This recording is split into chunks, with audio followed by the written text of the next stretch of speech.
Hey there, you beautifully chaotic story gremlin. Welcome back to Long Story Short, where plot outlines are more like loose suggestions, characters are unruly little goblins, and none of us really know what we're doing, but, we're doing it anyway. Today's topic is characters who don't do what you tell them to do. You know, the ones who hijack your plot, refuse to cooperate, or they fall in love with the wrong person, or worse, they decide not to fall in love at all, despite your carefully plotted out enemies to lovers arc. Yeah, those little punks. Let's talk about why that happens, what it actually means about your writing process, and why, haha, plot twist, you're really not the one in control. And spoiler alert, that's a good thing. Okay, so you're writing a story, you've got your outline, you've named your protagonist something angsty but symbolic, like, I don't know, um, Billy Joe Jim Bob, Ash Winters, Nova of the Dark Core, or whatever your hyperfixation was that week. You think you're in control. And then suddenly, bam, Ash refuses to go into the haunted basement because she doesn't believe in ghosts. Despite the fact that the entire book is supposed to be about ghosts, Ash, get your ass in the basement. This is that moment. It's the betrayal. Your main character has developed. Dun dun dun! Opinions. Now, if you've been here before, you know the feeling. If you haven't, congratulations. You're either very new or you're lying to yourself. Or you happen to be one of those rare authors who have characters that do exactly what they're told when they're told to do it. And you know what? Props to you. Because here's the thing, they don't always tell you in writing workshops or in self-help books with titles like Write That Novel in 30 Days or Die Trying. You're not driving this car. At best, you're the passenger with a half-functioning GPS shouting directions while your character throws the map out of the window, puts on the music, and drives. It's terrifying, but it's also a sign of something incredible happening with your writing. Your characters are becoming real. Not real like they're going to crawl out of your laptop, hopefully, but real in the sense that they have this internal logic. They have motivations. They have backstories you didn't plan, but suddenly make so much more sense. It's like you're uncovering, not inventing. When a character won't do what you say, what they're actually doing is acting consistently within the world you've built, which is kind of the whole point, isn't it? So, why does this happen mid draft? Why not during the outlining stage when you're taking all your notes, when everything's all cute and hypothetical and full of dreams? Or nightmares, depending on how you're doing it. Because outlines are like dating profiles. They look great on paper. Everyone's well adjusted. They have hobbies. They know exactly what they want in life. And they're written so that you will swipe right. I think it's swiping right. But once you actually start writing, once the dialogue starts flying, conflicts will show up and your characters have to make choices. Suddenly you realize your stoic bounty hunter has a sense of humor. Your villain has a tragic reason for doing everything. Your sunshine character has a rage arc simmering under the surface, and oh no, she is gonna snap. And this is where writing becomes a discovery. And yeah, it's annoying, but also it's where the story gets good. It's where you feel your book and you get to enjoy it too. But I had a plan. I hear you. You had a plan, a detailed, color-coded plan with bullet points and maybe even mood boards. Look, I love a good aesthetic collage as much as the next person, but plans are scaffolding. They're not cement. They're the framing. They're not the picture.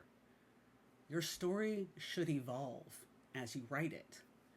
That's not failure. That's growth. When characters start pushing back against the plot, it's usually a sign your instincts are catching plot holes, emotional inconsistencies, or, God help us all, flat character arcs before the readers do. It's basically your story doing a little internal QA testing Annoying, yeah. Invaluable, absolutely.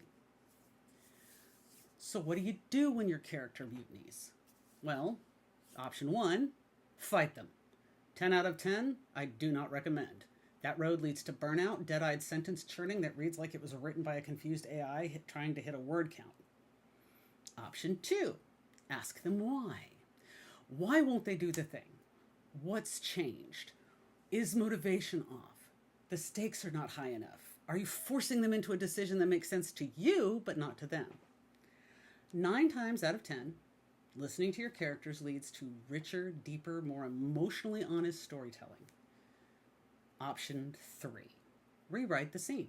Let the character try it their way. Worst case, it doesn't work and you go back. Best case, you unlock this better story than one you originally planned. Option 4, rewrite that scene from the other character's point of view. When I say that there are times that your characters are talking to you and you're not hearing them, and the scene isn't working and they're refusing to do something, it may mean that that character isn't as invested in this particular instant as the other character. And again, best case scenario, it works like a charm. Worst case, you go back to what you were already doing. Not a lot to lose there. So let me hit you with something a little more woo-woo, but hang with me. Sometimes it feels less like you're writing a story and more like you're channeling it. Like the characters actually exist somewhere else and your job is to translate everything they're trying to say. If that sounds unhinged, well, writing is unhinged. You're pulling emotional architecture out of thin air. You're inventing people who feel real enough that readers cry when they die, that they laugh out loud when they do something funny or say something snarky. If you're me, you're transcribing the scene that you can see playing out in your head. I mean, I really do see full visuals. And sometimes it's funny when I will be writing and I will go, oh, and then the thingy did the thing to the thingy. I know what the thingy is. I can see it, but I can't find the word for it right now. I'll come back to it later. And most of the time I remember what the thingy is supposed to be. Sometimes I don't.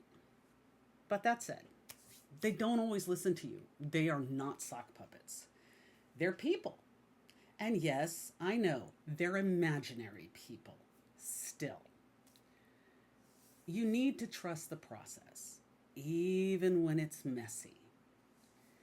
So the next time your character slams that metaphorical door in your face, don't panic. Don't force it. Take a breath. Reread what came before. Ask them what they want, not what you need them to do, what they want. Because writing isn't about control. It's collaboration. Let me say that again, particularly a little louder for you control freaks in the back row. From one control freak to another, writing isn't control. It's collaboration. You're collaborating with your instincts. You're collaborating with your characters. You're collaborating with the story. And the whole time it's trying to claw its way through your brain and onto the page. And yes, it's going to be messy, gloriously, painfully, wonderfully messy. And you know, honestly, if it weren't, it would be easy and everyone would do it. So go. Write. Let the chaos in. Let your characters misbehave. They probably know better than you do anyway. And honestly, it's like when you have a map and you're going somewhere, but you look at an exit and you see something off the side of the road and you want to go check it out. You may find a better destination than the one you were going to. And even if you do eventually get to your destination, you still have a new memory. I know it's kind of a weird analogy, but there you go. So if this resonated with you, and if you've ever screamed at your keyboard, like, why are you like this? Drop a comment below. Tell me who your most rebellious character is. If you're new here, hit that subscribe button for more content about the beautiful disaster that is writing fiction. Until next time, stay weird, write recklessly, and trust the mess.